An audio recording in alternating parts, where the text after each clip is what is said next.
আমার প্রিয় বাচ্চারা, এই কোশ্চেনটা জিওসির 2006 সালে এসছে তোমাদের বোর্ড এক্সামিনেশনে।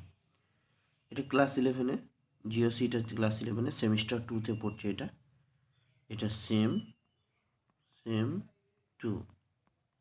টু এর আন্ডারে পড়ছে তোমাদের জিওসি। কোশ্চেনে কী বলা আছে? ইথাইনের কার্বনের সংক্রায়িত কক্ষক হলো। তাহলে আগে তোমাকে জানতে হবে এই যে ইথাইন মলিকুল আছে, এই ইথাইন মলিকুলটা কে? এই ইথাইন মলিকুলটাকে আগে জানতে হবে। ইথাইন মলিকুলটা অ্যাকচুয়ালি কে?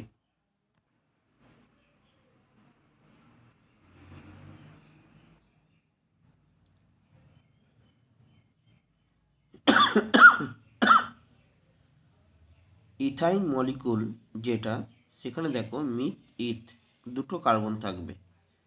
এই ইথাইন মলিকুলটা হচ্ছে এটা, দুটো কার্বনওয়ালা মলিকুল, যাকে আমরা সংক্ষেপে বলতে পারি C2H2।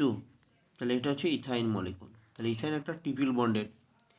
খুব শর্টকাট হইতে তুমি মনে রাখতে পারো যে কোনো একটা কেন্দ্রীয় পরমাণু, সে দ্বিবন্ধন থাকলে sp2 হয়, এক বন্ধন থাকলে sp3 হয়, আর ত্রিবন্ধন থাকলে sp হয়।